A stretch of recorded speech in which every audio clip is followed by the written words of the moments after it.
Human beings absolutely follow through on who they believe they are. If you said to me, well, I'm really gonna work hard to stop smoking, but I've been a smoker my whole life and I am a smoker, I know your days are numbered. You're gonna be back smoking cigarettes again, because we all act consistent with who we believe we are. I tell people the strongest force in the whole human personality is this need to stay consistent with how we define ourselves. If you define yourself as somebody who is really conservative, you're not gonna be crazy and act nuts unless you're really drunk or something, and then you can say it's the alcohol, when it's really just you finally getting permission to be yourself. The alcohol is your excuse. If you're a really crazy person, you act crazy, outrageous, playful. You don't act conservative because that's not who you are. Very often people say, well, I can't do that. I'm not that kind of person. And I always say to people, really, when did you define yourself? I mean, really, how many years ago did you come up with what you could and couldn't do in your life? How many years ago? Most people, if they really look at how they're living their life today, it's based on a set of standards, a set of beliefs that they made choices about 10, 20, 30 or more years ago. I mean, very often we made decisions in our youth or very young about what to believe, about what we were capable of, about who we are as a person, and that becomes the glass ceiling, if you will, that controls us. There's a corny metaphor, but it's true. I remember one time I was with my family at the circus, and there was a person there, and they had this big giant elephant, and you look at this elephant, and they take this little rope, put it around the elephant's neck, and they drive this stake into the ground. And I mean, you look at this and you know that elephant could rip down the entire tent with almost no effort, and yet the elephant doesn't struggle, doesn't try. Why? Because the elephant's conditioned. And they take that elephant and condition the elephant when it's a baby elephant. That's how they train him. When it's a little baby elephant and it doesn't have the power yet, they put a big rope around it and they drive this huge stake in the ground, and the elephant fights and fights and fights. And one day, finally, that elephant decides, I'm not capable of pulling this out. And once that becomes the definition of an identity of anyone, an elephant in this case, they don't even try anymore. It's just who I am, that's how it is, that's just the way it is in my life. I'd like to ask you to take a look at any place you've got a limitation and ask yourself, when did I decide to accept that limitation? And you may not even see it as a limitation, you might see it as just that's who I am. But so often in our lives, we've adapted to be a certain way so that we don't fail or so that people will like us or respect us, but it's not necessarily who we are. Joy comes when you're spontaneous. It's really hard to be truly happy when you're not being yourself. And most of us have no clue who we are. And so a big part of my work, if you've ever been to an event, is to get people to do things spontaneously without thinking, because that's when the real you shows up. That's when the energy comes alive. And when you do that, when you start to connect to your true nature, suddenly there's energy available for you to set a higher standard for what you want in your life. That's what this is really all about. And when I talk about standards, when I talk about, shoulds versus musts, think about your own life. I know there have been areas in your life where some point in time you just shifted and you raised the standard and your life changed.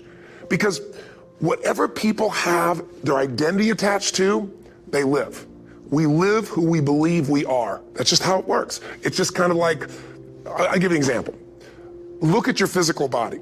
Your physical body today is an absolute reflection of only one thing, not your goals, not your desires, but your standards. The identity you have for yourself. If your standard is you're an athlete, then there's a certain amount of strength, a muscle tone, and energy that's available in your body on a regular basis because that's who you are. And so you do whatever is necessary to maintain that identity. Again, the strongest force in the human personality is this need to stay consistent with how we define ourselves. Because if you don't know who you are, you wouldn't know how to act. Once you lock in on that identity, your brain finds a way to keep you there. If you say, man, I'm overweight, I've always been overweight, I'm big boned, and that's the story you got, then you're gonna always find a way to get back there. That's your settling point. That's your identity. That's where things lock in. If you see somebody who's in really great shape, you ask them, do you work out? You know the answer. Yes, how often? And they'll tell you 3 times, 4 times, 5 times a week, whatever. In a seminar, I'll ask people, who here works out at least 5 days a week? And I'm stand up. And you look around that room, and you know that they work out 5 times a week because you can see their body. You don't just get a result without some kind of action, without some form of ritual. Ritual meaning actions you do consistently. Now, do you think those people that are out there working out 5 days a week, do they have more time than you do? Or I have, or anybody else? Of course not. Is their life less busy? Of course not. It's just a must for them. They must work out that way, and they've made that turn and their life changed. So I'm not saying you have to work out 5 days a week. I'm just saying whatever you really want, wants don't get met consistently. Standards do. Whatever you identify, this is who I am. And so it's not so much about changing your identity as it is expanding it. You know, deciding that, you know, instead of your goal is to lose 10 pounds, which is not compelling, what if your vision was to get back to my fighting weight? You know, this year, this month, this next 90 days, I'm gonna transform my body. I'm gonna take on a new challenge. I'm gonna find some technique or strategy, there's a million of them, that can reframe myself where I want to feel younger, stronger, more vibrant than ever before. Here's my reasons, because I want the energy to really make my life work. Because it's tough out there and I want to be stronger than I've ever been before. I want to go in front of the mirror and if I'm naked, not, you know, want to laugh. I want to look there and take a good look and go, yeah, I'm proud of whatever I see there. Whatever it takes, something's gonna make you laugh, smile, something that's gonna tease yourself, but something's gonna move you to another level. If you identify yourself in a new way and you own that every day, and that becomes the standard of how you live, you'll find the way to make that standard real. Money's the same way. Think about it, it doesn't matter what's happening, quote unquote, in the marketplace. People that make money find a way to make money no matter what, don't they? I mean, most people's standard is to pay their bills. So that's what most people find a way to do, even when economic times get tough. Most people, if that's their absolute standard, they find a way. Some people's standard is pay their bills most of the time. And so most of the time they do. Some people's standard is not just to pay their bills, but to take care of their family and maybe even some of their friends. And they find a way. In fact, you know, some people may be in a family where they don't have enough money. They barely have money to pay their bills. They work their guts out. And then somebody, their mother, their father, somebody else, their sister gets ill, and there's not enough money to take care of it. Nobody else has money in the family. They don't either, but they find a way to get that money to take care of their mother or father, don't they? And pay their bills. They never could do it before. Why? The situation made them raise their own standard. And not everybody does that. Somebody else in the family might have money and still not take care of their mother. It all comes down to the inner game, my friends. Changing your life is a change in the inner game. The outside world you can't control, but you have absolute control over this one if you learn the dynamics of what shapes you. And identity is one of those simple, clear, fundamental basics that if you start to shift it, everything else will shift in your life as well. Some people, by the way, have to have more than enough money to do what they want, when they want, where they want, with whomever they want, contribute the way they want. And if that's their must, they find a way. I know that sounds overly simplistic, but it's true. You know, somebody once said you can take all the money in the world out of the hands of everybody, out of all the wealthy people in the world who are really successful, give it to other people. It wouldn't take too long, those people would have it back in their hands. It's not because they're manipulative, it's because they have a standard. Some are manipulative, don't get me wrong, but they got a standard of what they're gonna find a way to make happen. I'm just simply saying to you, take those 3 magic words and live them. Raise your standard. And if you really wanna do it, then I'll tell you the most important secret. Have you ever done this? Have you ever told yourself you're raising your standard? Okay, I'm gonna go make this happen. I'm gonna go make this much money. I'm gonna transform my kids. I'm gonna create the ultimate relationship in my life. I'm gonna transform my body, whatever it is. And then you don't have strong enough reasons and you don't use it. You don't follow through. It's because you didn't back up your standards with what makes those standards real, and that's rituals. Rituals are where the power is. Whenever we do our Robbins results coaching, and we say Robbins equals results, the way we get results with people, it's the same way if you listen to my Ultimate Edge program, or back in the old days, Personal Power, or if you went to one of my seminars. You know what I do is I take these huge challenges you got and we break them down into little bite-sized steps. Little things you do each day that after you do them, you get so much momentum that it's easy to succeed. You're not overwhelmed. You have these victory day after day after day on little things. If you went through Ultimate Edge, I'm sure you learned about the hour of power, or the 15 minutes to be able to be fulfilled, or 30 minutes to thrive, where you literally just condition your body and emotion with a couple little rituals. So it doesn't matter what's going on in your world, you feel that strength, and it's not fake, it's not some pump up, it's coming from inside you, and it works. Rituals define us. See, all the results in your life are coming from your rituals. They start with a standard and then have rituals that follow it up. Like, for example, if you are where you want to be physically, you have very different rituals than if you're not where you want to be physically. If you're overweight, you and I both know you got a different ritual than if you're physically fit. Completely different. You get up in the morning, what's the first thing you do if you're fit? Your shoes are there, you roll over, Doesn't matter how you feel, you put on your shoes, you lace them, you start walking, or whatever that ritual is. If you're overweight, you roll over and you have a very different ritual. You might roll over several times to turn the alarm clock off. You go in and get your mocha, smocha, whatever, special coffee. You stop by at Starbucks, or whatever the case may be. You have your nice sugar muffin. It's supposed to be really nice for you. Whatever you do, it's a different ritual. If you have a great, passionate relationship, you have very different rituals in how you come home than if you have a lousy relationship. When you come home and the first thing you do is you're tweeting somebody, or you're emailing, or flipping on the news, or you don't even come home. What are the rituals? Whenever I study people that are successful, what I look for is what's the standard they hold themselves to? And then what are all those little rituals that add up? Because think about it. Success and failure are not giant events. They don't just show up. You don't just suddenly become successful or suddenly have this cataclysmic event that makes you fail. It may look that way, but failure comes from all the little things. It's failure to make the call. It's failure to check the books. It's failure to say, I'm sorry. It's failure to push yourself to do things physically that you don't want to do.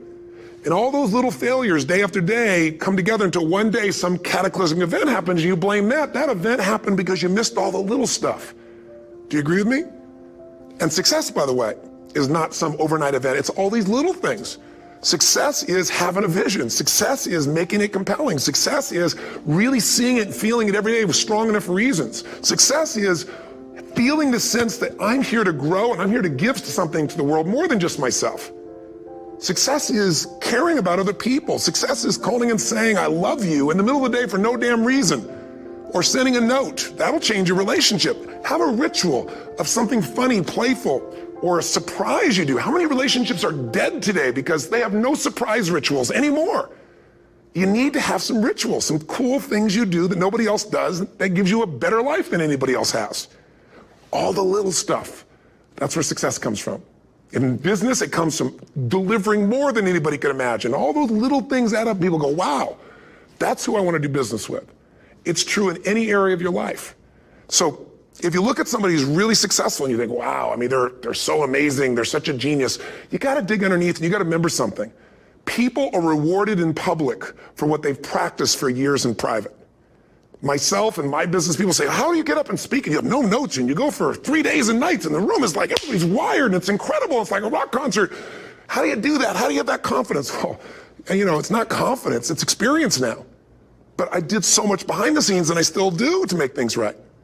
I mean, how many people would know that since the time I was 17 years old, before I walk out on stage, still do to this day, wouldn't need to do it, but I still do it, I never walk out there without being in an absolute peak state of mind.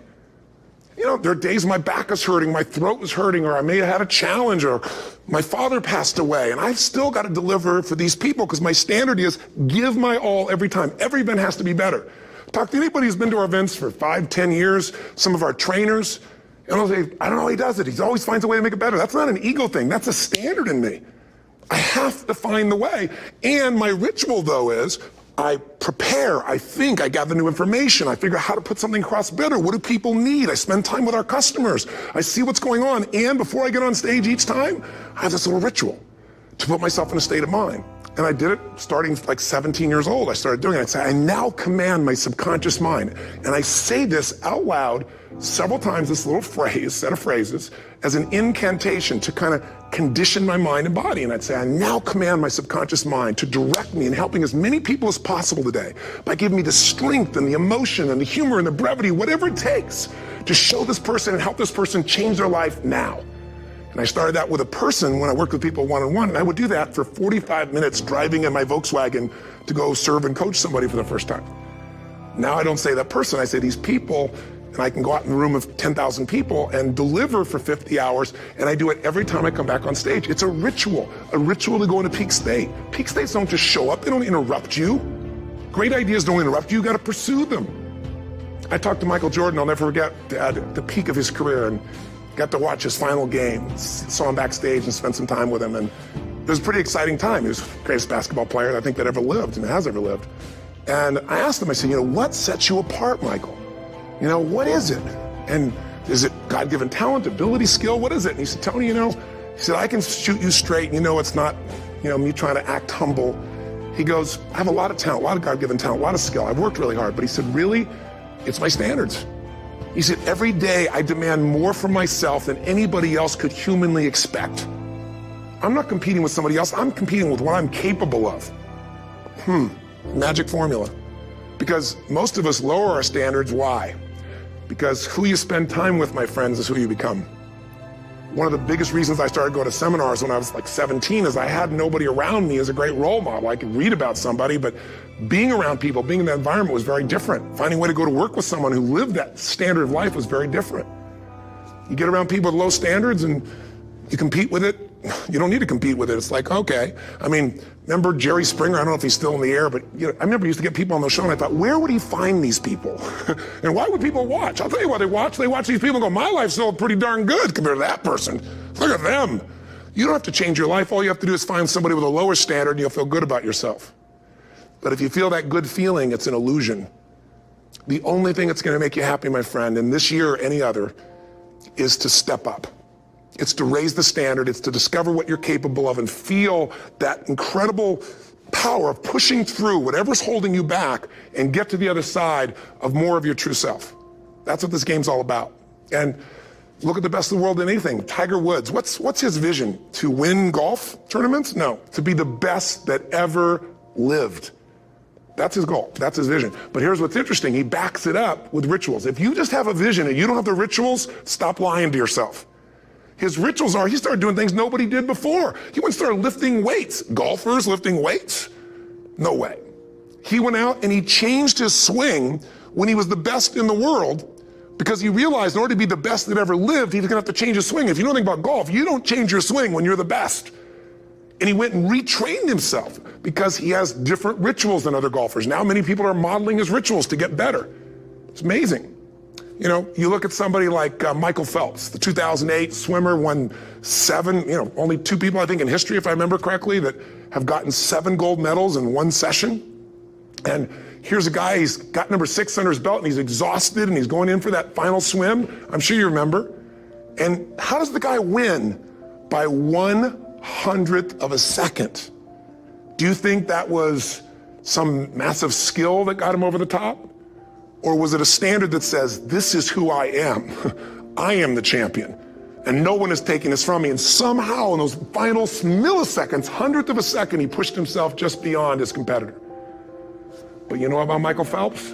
What allowed him to be able to push beyond that moment is his rituals. Go study the guy. Most people who swim have these unbelievable workouts. He does 2 and 3 of those workout sessions a day. All the other swimmers in the beginning thought he was insane. You're gonna overtrain, you can't do that, it's not physically possible. But he had a standard and the rituals to back it up. So here's my final message to you, because I've gotten carried away. I thought I was gonna send you like a 5-minute message, but as you can see, there's no script here, it's just me going a little crazy with you, but I wanna really see you get what you want this year. Don't let this year be like last. And if last year was great, still don't let it be that way. Raise the standard. If your life is perfect and extraordinary, you darn well know you're not gonna be happy unless you keep making it better. That's what makes us feel alive. It's not what we get that makes us happy. It's who we become and what we're able to give because we become more. That sense of contribution is what creates the deepest meaning. So here's my assignment for you if you want one. If you want to go from conversation to some action, here's a simple thing to do. What's an area of your life right now that you really want to improve? What's an area that's important to improve? If your body's great, how about your career? If career's great, how about your relationships? Intimate one especially, or your kids. Or your relationship with your creator, your spiritual side of your life? Or is it your finances? Figure an area that really matters. Decide on that area. Number 1, write down what your life is like in that area right now as specifically as possible. So you might say, well, I'm 13.5 pounds overweight, whatever the weight is, whatever the situation is, or my body fat's like this, or I wake up exhausted in the morning, and you write the truth of where you are right now. So you're real clear. Or I'm not in a relationship. I say I want a relationship, but I'm not in one, and I don't seem to find them. All the good ones seem to be gone is my belief. And I really do want one, but I don't have it. Whatever your definition. Or I'm in a relationship, and God, I wish I wasn't in a relationship. I'm planning my escape, wherever you are. Or I have a wonderful relationship. We love each other, but there just isn't enough passion. Just write the truth of where you are. The area you want to change, but write how it is. And then the second step is, this is where you got to be really honest with yourself. What are the rituals that have put me there? Because whatever results you're getting, even if you don't like the results, there's some rituals that are keeping you in that place. There's some rituals of what you eat or don't eat, how you move or don't move, how you sleep or don't sleep. There's some rituals in the lack of variety or spice or energy or focus in an area. There's something you're doing, and it's usually not one thing, it's a bunch of little things that you kind of do consistently whenever you think about getting in a relationship, whenever you think about working out, whenever you think about money. You get yourself in a state of overwhelm. You start thinking about all the things you can't control. Just write down all the rituals you have, and then here's the third step. What do you want? What's your vision? And be really specific. I want to be my fighting weight. I want to be the strongest I've ever felt. I'm going to turn my, whatever it is, be specific. And then, last step number 4, what are the rituals that'll get you there? What would you need to do differently each morning if you're going to be that kind of energy, that kind of strength? How often would you work out? What days would you work out? What time? A ritual is something you do consistently, usually at a specific time, so it becomes automatic. Let me tell you something. Willpower doesn't last, but rituals can last a lifetime. I bet you have some rituals in your life right now you've been doing for years, even though some of them don't serve you. I'm just saying, wake yourself up. If you want a new year and a new life, you don't need to start on January 1st. Start today. Start with this little video. And just begin to see what happens and see how easy it is to just do a few little rituals. Don't do them all, just do 2 or 3 new things. And you know what happens? You'll get momentum. Because once you discipline yourself in one area of your life, you feel yourself doing it in other areas as well. I always say something that my original teacher taught me. I always remind people, there's always 2 pains in life. There's the pain of discipline, or there's the pain of regret. And discipline weighs ounces, as my friend Jim Rohn taught me. Regret weighs tons. You don't want to have regret. So right now, what do you want to change? What's it really like? What are the rituals that got you there? That'll take a little homework. If you're not sure, ask the people around you. They'll tell you what your rituals are. What do I really want in depth? What are the rituals that'll get me there? And then get yourself to start a few of those actions and lock them in place. If I can help you in any way, we're here as a company to support you.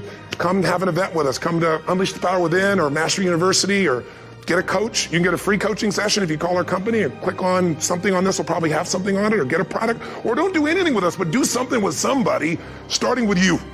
If you make the changes in yourself, you're going to be proud this year, and no amount of money or accolades from other people can mirror the feeling of being proud of knowing you've taken back control of your life, or you've taken a great life to another level. Because once you do that, you have something you can give other people, whether it be your kids or your friends or your family, and ultimately that's what life's about.